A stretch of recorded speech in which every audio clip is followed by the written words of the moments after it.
Hello guys, welcome to the new episode of my channel. আমি সঞ্জীব তোমাদের সাথে এখন এই ভিডিওতে মূলত দুটো বিষয় নিয়ে কথা বলবো। ফার্স্ট যে বিষয় নিয়ে কথা বলবো সেটা হচ্ছে আমরা প্রত্যেকে জানি যে জিৎ এবং প্রসেনজিৎ চট্টোপাধ্যায় অভিনীত upcoming Hindi web series Khakee the Bengal chapter এই বছরই আসতে চলেছে। তো এই খাকি দ্য বেঙ্গল চ্যাপ্টারের একটা টিজার আমরা দেখেছিলাম কিছুদিন আগে, যে টিজারটা কিন্তু বেশ ভালো রেসপন্স পেয়েছিল অডিয়েন্সের কাছ থেকে, কারণ খাকি একটা খুবই পপুলার ওয়েব সিরিজ যেটা রিলিজ করেছিল হিন্দিতে নেটফ্লিক্সের তরফ থেকে। এবার এই সিরিজটার একটা পোস্টার কিন্তু আজকে লঞ্চ করেছে কিছুক্ষণ আগে। তো সেই পোস্টারটা কেমন হলো দেখুন। পোস্টারটাকে নিয়ে আলাদাভাবে যে মানে কিছু বলার যে এক্সট্রাঅর্ডিনারি কিছু হয়েছে এরকম কিছু আমার মনে হয়নি, বাট পোস্টারটা ভালো হয়েছে। কিন্তু এই পোস্টারটার মধ্যে আমরা খাকির মানে খাকি দ্য বিহার চ্যাপ্টারে যেরকম পোস্টারটা ছিল ওই ডিজাইনটাকেই রেখেছে। ওখানে যেমন আপনি পোস্টারটা দেখবেন যে একদিকে এই পুলিশ মানে যারা ভালো, ওই আশুতোষ রানা ফানা এদের একটা দিক ছিল, আর একদিকে এই রবি কিষান যারা ছিল মানে চন্দন মাহাতো এদের একটা দিক ছিল। ঠিক আছে, দুটো দিকে মানে ভিলেন আর অ্যান্টাগনিস্ট প্রোটাগনিস্ট দুটো আলাদা আলাদা দিকে দেখেছিল। এখানেও যদি আপনারা দেখেন, এখানে একটা ম্যাপ রয়েছে যেটা ওয়েস্ট বেঙ্গলের ম্যাপ।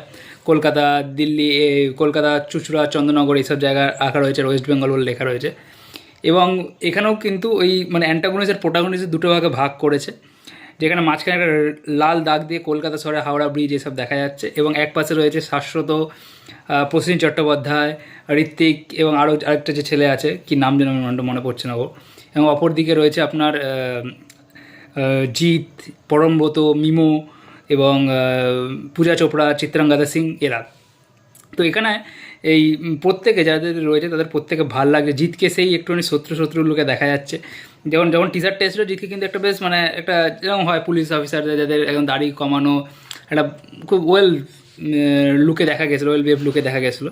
কিন্তু এখানে কিন্তু জিতকে সেই অনেকটা আমি মনে হলো সেই শত্রুর সমাজে জিতকে যেরকম অ্যাকশন ওরকম টাইপের একটা দেখা গেলো। প্রসেনজিৎ চট্টোপাধ্যায়কে দেখতে ভালো লাগছে, মিমোকে কিন্তু বেশ ভালো লাগছে এখানে দেখতে। মিমো ওইখানে টিজারটার মধ্যে তার জাস্ট একটা ঝলক দেখা গেছিলো, এখানে যে পোস্টারটা দিয়েছে পোস্টারের মধ্যে একদিন দেখতে ভালো লাগছে। পরমব্রতকে এখানে একটা অ্যাকশন আফটার লুকে দেখা গেছে। এবং আমার সবথেকে ইন্টারেস্টিং যে বিষয় লাগবে সেটা হচ্ছে চিত্রাঙ্গদা সিংকে কিন্তু এখানে প্রোটাগনিস্টদের পক্ষে রাখা রয়েছে। আমি ভেবেছিলাম চিত্রাঙ্গদা সিং প্রবলি অ্যান্টিগনিস্ট হবে, বাট তার ক্যারেক্টারটা এখানে কীভাবে আসে সেটা কিন্তু একটা দেখার বিষয়, সেটা প্রোটাগনিস্ট না অ্যান্টাগনিস্ট। ওভারঅল এই টিজারটা মানে এই পোস্টারটা কিন্তু আমার ভালো লেগেছে। হ্যাঁ, এক্সট্রাঅর্ডিনারি কিছু নয়। যারা খাকিতে বিহার চ্যাপ্টারের পোস্টারটা দেখেছেন তাদের সেমই মনে হবে অনেকটা, যে অ্যান্টাগনিস্ট প্রোটাগনিস্ট আলাদা করা। হয়তো তারা ওই যে স্টাইলটাকে সেম ধরে রাখতে চাইছে, বাট পোস্টারটা কিন্তু আমার ভালো লেগেছে। ঠিক আছে, এরপরে যে বিষয় নিয়ে কথা বলবো সেটা আমার কাছে সত্যি বলছি মানে খুবই মানে হাস্যকর লেগেছে। সেটা হলো যে সঞ্জয় দত্তের একটা সিনেমা আসছে রয়েছে, যে সিনেমাটার নাম হচ্ছে দা ভূতনি, যেখানে মুখ্য চরিত্র অভিনয় করেছে সঞ্জয় দত্ত, সানি সিং এবং মনি রয়। ঠিক আছে, তো এখন সঞ্জয় দত্ত দেখুন এত বড় একজন সুপারস্টার, তো এত নাম, এত লোক তাকে ফলো করে। তো এবং রিসেন্ট টাইমে তার কেজিএফ যে সিনেমাটা এসেছিলো, কেজিএফ চ্যাপ্টার 2, সেই সিনেমাতে তার ভিলেনের পারফরমেন্সকে তাকে বেশ ভালো লেগেছে। মানে যেখান থেকে বলা হচ্ছিল সঞ্জয় দত্ত আবার একটা কামব্যাক করতে পারে, কিন্তু কোথায় কী। তারপরে সে দ্য বুলের মতো, ওই দ্য বুল বলছে যে কী না, ডাবল স্মার্টের মতো সিনেমায় কাজ করছে, যেখানে একদম খাজার সিনেমা।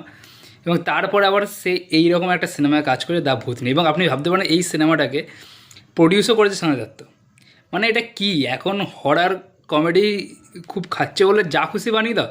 এই যে পুরো টিজারটা, না টিজারটার মধ্যে এমন কিছু পয়েন্ট লাগলো যেখানে আমার হাসি পাচ্ছে, না টিজারটার মধ্যে এমন কিছু পয়েন্ট লাগলো যেখানে আমার ভয় লাগবে, কিছুই নয়। এই একটা ভূতের সিনেমা দেখাচ্ছে, সেই সেই আগেকার সুপার হিরোদের মধ্যে দুপাশে দুটো তরোয়াল নিয়ে এরকম করে বেরোচ্ছে সঞ্জয় দত্ত। মানে ভাই কী এগুলো। দেখুন এমনিতে আমি পার্সোনালি যদি বলি, আমি কিন্তু সঞ্জয় দত্তর অভিনয়ের মধ্যে কোনোদিনই খুব একটা ভ্যারিয়েশন দেখতে পাইনি। ঠিক আছে, সে সে অ্যাকশান করুন বা কমেডি করুন, সে একই রকমের কিন্তু সে অভিনয় করে। ঠিক আছে, কিন্তু তার সাথে সুপারস্টার, সে এত বড় একজন সুপারস্টার। ঠিক আছে, এবং যখন মানুষ দেখেন একটা এজ মানে একটা যে পিক যে সুপারস্টারডাম টাইমটা, সেই টাইমটা যখন পেরিয়ে আসে তখন কিন্তু সে কিন্তু ডিফারেন্ট কিছু ট্রাই করে। এটা আপনি অমিতাভ বচ্চনের ক্ষেত্রে দেখবেন, এটা আপনি মিঠুন চক্রবর্তীর ক্ষেত্রে দেখবেন। ঠিক আছে, তার বিভিন্ন, অমিতাভ বচ্চনকে দেখুন যে সে গুড বাইয়ের মতো সিনেমা করছে, সে উঁচাইয়ের মতো সিনেমা করছে, আবার সে কালকিতে অভিনয় করছে কী হিসাবে, আপনার অশ্বত্থামা হিসাবে। তেমনি সেম মিঠুন চক্রবর্তী দেখুন, সে যখন এজ হয়েছে সে কিন্তু লিডেই অভিনয় করছে, লিড রোলই সে করছে, কিন্তু বাবা মানে এমন স্টোরি পাচ্ছে যেখানে তার রোল লিড হবে, কিন্তু এরম নয় যে সে এখনও সেই অ্যাকশান হিরো হিসাবে করছে, সেটা কিন্তু নয়।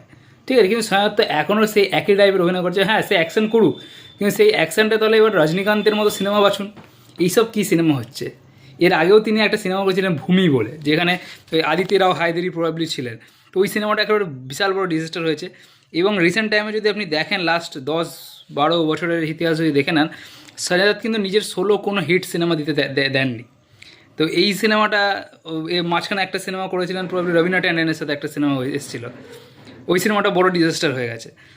তো এই আবার একটা সিনেমা আছে, এটাও একটা বড় ডিজাস্টারই হতে চলেছে বলে আমার মনে হয়। টিজার দেখে তো একটা জিনিস বোঝা যায় যে টিজারটা ভালো হয়েছে। টিজার দেখে তো আমার কিচ্ছু মানে একদম বেকার লাগলো পুরোটা। এটা বলা উচিত না অ্যাজ এ বাট যেটা বেকার সেটা তো বলতেই হবে না।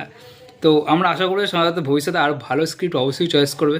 সে পার্শ্ব চরিত্রে অভিনয় করুক, বাট ভালো স্ক্রিপ্ট চয়েস করাটা খুব দরকার বলে আমার মনে হয়। তো এটাই ছিল আজকে আমার ভিডিওটা ভালো থাকলে অবশ্যই লাইক করে দেবেন, চ্যানেলটা সাবস্ক্রাইব করে দেবেন। Thank you.